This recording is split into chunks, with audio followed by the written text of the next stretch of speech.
वो चाहे ईरान का एटॉमिक प्रोग्राम हो, हॉर्मूज हो, मिसाइल प्रोग्राम हो या फिर प्रॉक्सीज को सपोर्ट करने का मुद्दा, हर मुद्दे पर पेच फंसा हुआ है, स्थिति जस की तस है। फिर भी वार्ता की कोशिशें ईरान की तरफ से की गई और उन प्रस्तावों को ट्रंप ने ठुकरा दिया। अंजाम क्या होगा विस्तार से आपको बताएंगे। मैं हूं आपके साथ रवि मिश्रा। मध्य पूर्व में हालात फिर से खतरनाक होते जा रहे हैं। ईरान पर फिर से बड़े हमले की आशंका तेज होती जा रही है। ईरान को लेकर अमेरिका की तैयारी फाइनल स्टेज पर है। मिडिल ईस्ट में अमेरिका लगातार अपनी तैनाती बढ़ा रहा है। तो क्या कुछ घंटे बाद अमेरिका ईरान पर हमला करने वाला है? ताजा हालात क्या हैं थोड़ी देर में आपको विस्तार से बताएंगे। उधर ईरान भी पीछे हटने को तैयार नहीं है। हॉर्मूज को लेकर ईरान ने साफ कर दिया है कि हॉर्मूज पर उसी का अधिकार बना रहेगा। ईरान ने हॉर्मूज को परमाणु बम तक कह दिया है। आखिर ईरान की मंशा क्या है उधर? लेकिन ट्रंप ने ऐलान कर दिया है कि ईरान को किसी भी कीमत पर परमाणु हथियार बनाने की इजाजत नहीं होगी। मतलब फिर से भीषण जंग की आशंका बनी हुई है और इस बार देखना है कि यह पहला हमला कौन करता है। ईरान अपनी शर्तों के साथ बातचीत के टेबल पर और हर शर्त को अमेरिका के राष्ट्रपति ट्रंप ठुकराते हुए। बड़ी खबर के साथ करेंगे शुरुआत। ईरान में विद्रोह की आग भड़काने की बड़ी साजिश। पहली बार ट्रंप ने माना कुर्द लड़ाकों को भेजा हथियार और ईरान की सरकार के खिलाफ हैं ईरान के कुर्द लड़ाके। अब कुर्द लड़ाकों को लेकर अमेरिका की तरफ से पहली बार यह कहा गया है कि उनको हथियार भेजे गए हैं। कुर्द लड़ाकों के माध्यम से क्या ईरान के अंदर एक अस्थिरता पैदा करने की कोशिश अमेरिका ने की है और आगे भी क्या ऐसा होगा? ट्रंप ने यह बात मानी है। तो अमेरिका के हथियार से ईरान में कुर्द विद्रोह, सवाल तो यही है कि क्या ऐसी कोशिश अमेरिका कर रहा है? पेंटागन ने अपनी रणनीति में बदलाव किया है। विद्रोह के जरिए सत्ता परिवर्तन का यह नया प्लान है।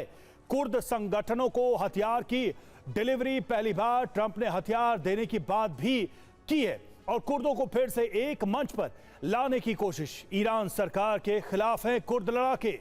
कहां कहां सक्रिय हुए ये लड़ाके, जरा उस पर भी गौर करते हैं। तो देखिए, तुर्की, इराक, सीरिया, ईरान के पहाड़ी इलाके, यहां इन जगहों पर, इन इलाकों में कुर्द लड़ाके सक्रिय हैं। ईरान में कुल 10% आबादी कुर्दों की है। ऐसे में इस आबादी से जुड़े जो भी समूह हैं उनका इस्तेमाल अमेरिका कर रहा है या कर सकता है आने वाले दिनों में।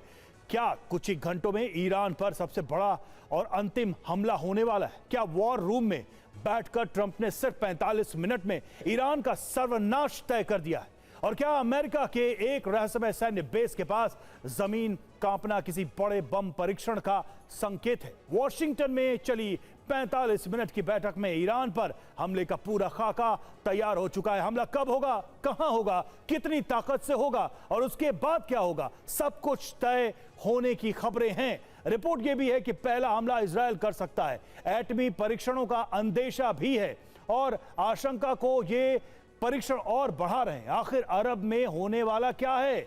सारी बातें, सारी खबरें इस रिपोर्ट में देखिए। हमला कब होगा, कहां होगा, किन हथियारों का इस्तेमाल होगा, जमीन पर सैनिक उतरेंगे या नहीं, युद्ध कितने दिन चलेगा, अमेरिका को कितना नुकसान हो सकता है, ईरान और अरब देशों पर क्या असर पड़ेगा, दुनिया के बाजार कैसे हिलेंगे और इस पूरे ऑपरेशन की कीमत क्या होगी? इन सारे सवालों के जवाब सिर्फ 45 मिनट में ब्रैड कूपर ने ट्रंप के सामने रख दिए। सेंटकॉम ने खुद इस पूरी रणनीति को अंतिम प्रहार कहा है और इस ब्रीफिंग के बाद अब ये दावा तेज हो गया है कि ईरान पर हमला अगले हफ्ते तक शुरू हो सकता है। जानकारी के मुताबिक योजना छोटे लेकिन बेहद ताकतवर हमलों की है, यानी कम समय में ज्यादा असर, ताकि ईरान को तुरंत झटका दिया जा सके। मिडिल ईस्ट के एयरबेस पर अमेरिकी F-16 लड़ाकू विमान ऑपरेशन के लिए तैयार हैं। अमेरिकी वायुसेना अपनी निगरानी और हमलावर क्षमता बढ़ा रही है। समुद्र में अमेरिकी नेवी लगातार सप्लाई ऑपरेशन चला रही है, यानी लंबे और लगातार युद्ध की पूरी तैयारी पहले ही कर ली गई है। इजरायल के रक्षा मंत्री इजराइल काट्स ने साफ कह दिया है कि ईरान के खिलाफ फिर से कार्रवाई करनी पड़ सकती है। उन्होंने ये भी कहा कि डोनाल्ड ट्रंप और प्रधानमंत्री बेंजामिन नेतन्याहू मिलकर इस पर काम करेंगे ताकि ईरान भविष्य में इजरायल, अमेरिका और दुनिया के लिए खतरा न बन सके। यही वजह है कि इजराइल हाई अलर्ट पर है और न सिर्फ नए हमलों के लिए बल्कि ईरान के मिसाइलों से बचाव के लिए रक्षा कवच की तैयारी भी तेज कर दी गई है। और इजराइल को अमेरिका भेजेगा हथियार, बड़ी खबर। कतर, यूएई और कुवैत को भी हथियार भेजेगा। 8.6 अरब डॉलर के हथियार को मंजूरी। मिडिल ईस्ट के सहयोगी देशों को यूएस भेजेगा हथियार।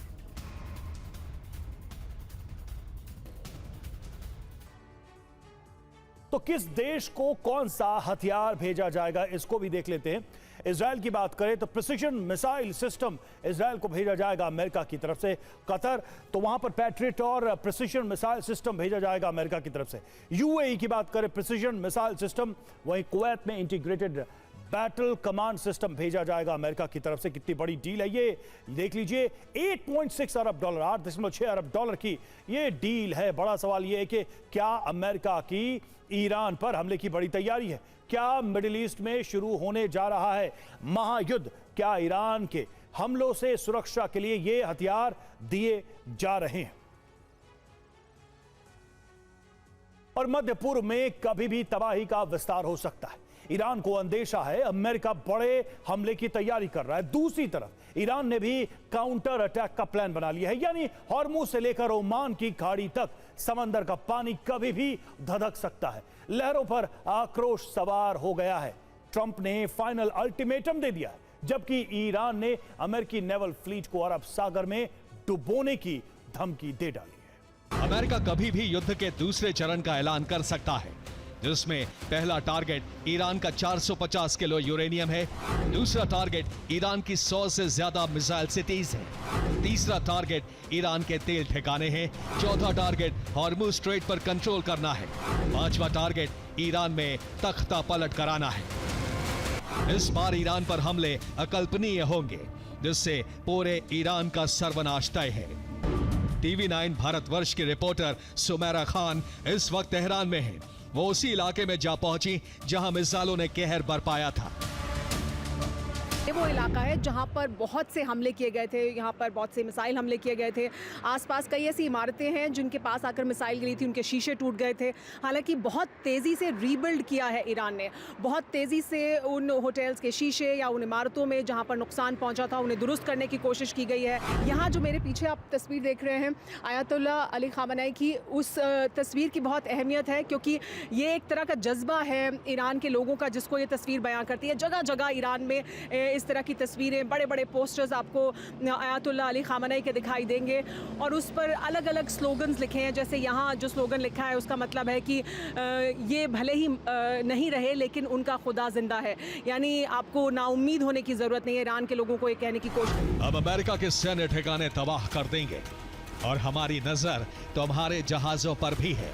और ध्यान रहे, हॉर्मुज पर कब्जा करने का तुम्हारा ख्वाब कभी नहीं पूरा होने देंगे। इसलिए यूरेनियम पर कब्जे के लिए ग्राउंड ऑपरेशन शुरू हो सकता है, जिसके पहले चरण में खर्ग द्वीप पर कब्जा किया जाएगा। खर्ग पर अमेरिका कमांड सेंटर और रनवे बनाएगा।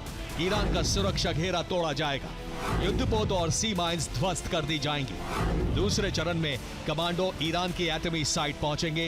हेलीकॉप्टर और पैराशूट से ऑपरेशन शुरू किया जाएगा। A-10 अटैक जेट्स कमांडो को कवर देंगे। बंकर बस्टर बम से एटमी साइट पर हमला किया जा सकता है। तीसरे चरण में कमांडो अंडरग्राउंड फैसिलिटी में घुसेंगे, 450 किलो यूरेनियम पर कब्जा करेंगे। और ईरान पर हमले को लेकर अमेरिका में सर्वे 61% लोगों ने हमले को बड़ी गलती बताया है। जनता का रुख इराक और वियतनाम युद्ध जैसा। जनता ने माना युद्ध की वजह से महंगाई बढ़ी है।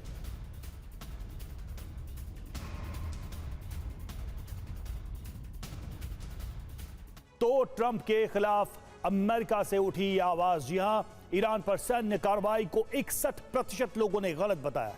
रिपब्लिकन्स नाराज हैं और उनकी संख्या 19% बताई जा रही है। डेमोक्रेट्स जो नाराज हैं 90% उनकी संख्या बताई गई है। अब बड़ी बात क्या है, तो इराक और वियतनाम युद्ध के समय ऐसी ही नाराजगी थी। आगे क्या होगा? शांति समझौता हो, ये 48% लोग चाहते हैं और डील के लिए दबाव 46% लोग जान कह रहे हैं कि डील के लिए काफी प्रेशर है, दबाव है। ये वॉशिंगटन पोस्ट के हवाले से सर्वे सामने आया है जिसमें ये बातें सामने आई हैं। और हॉर्मुज में यूएस नाकेबंदी से ईरान को नुकसान की भी खबर है। दावा यह किया गया है कि हॉर्मुज में फंसे हैं 31 ईरानी तेल टैंकर।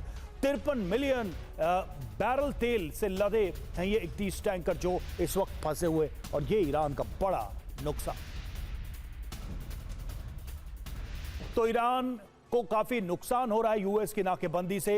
ईरान को 4.8 अरब डॉलर का नुकसान, ये पेंटागन की तरफ से दावा किया गया। अब तक 40 ईरानी जहाजों को वापस भेजा है, ये पेंटागन ने दावा किया है। तेल से लदे 31 ईरानी टैंकर खाड़ी में फंसे हुए हैं। 2 जहाजों को अमेरिका ने जब्त किया है।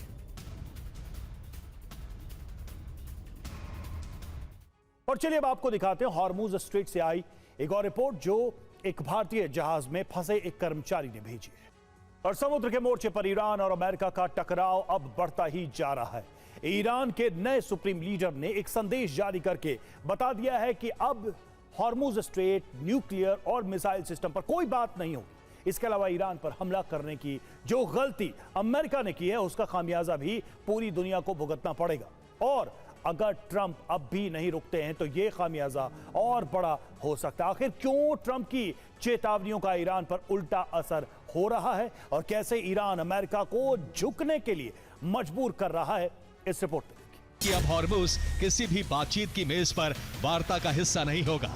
ईरान हॉर्मुज में नया कानूनी ढांचा और नई प्रबंधन प्रणाली लागू करेगा। इसके अलावा परमाणु और मिसाइल तकनीक पर ईरान कोई भी समझौता नहीं करेगा। मुश्तबा का बयान समझना कितना आसान। मुश्तबा खामनेई के बयान का मतलब है ईरान ने पहली बार आधिकारिक रूप से अपनी लाल रेखा खींच दी है, यानी स्ट्रेट ऑफ हॉर्मुज अब ईरान की रणनीतिक संपत्ति है और इस पर कोई समझौता नहीं होगा। इस स्ट्रेट का इस्तेमाल ईरान आर्थिक लाभ के लिए करेगा और इस कमाई का फायदा ईरान की जनता को मिलेगा। इसके अलावा परमाणु और मिसाइल तकनीक पर ईरान नहीं झुकेगा। मौलिक अधिकार के रूप में विकास जारी रहेगा। हॉर्मुज स्ट्रेट पर नियंत्रण के लिए ईरान कोई कसर नहीं छोड़ेगा। ट्रंप का ताजा बयान देखें तो उनके मुताबिक ईरान की इकोनॉमी ढह रही है। नाकाबंदी बहुत सख्त की जा रही है। ईरान समझौते के लिए आतुर हो रहा है।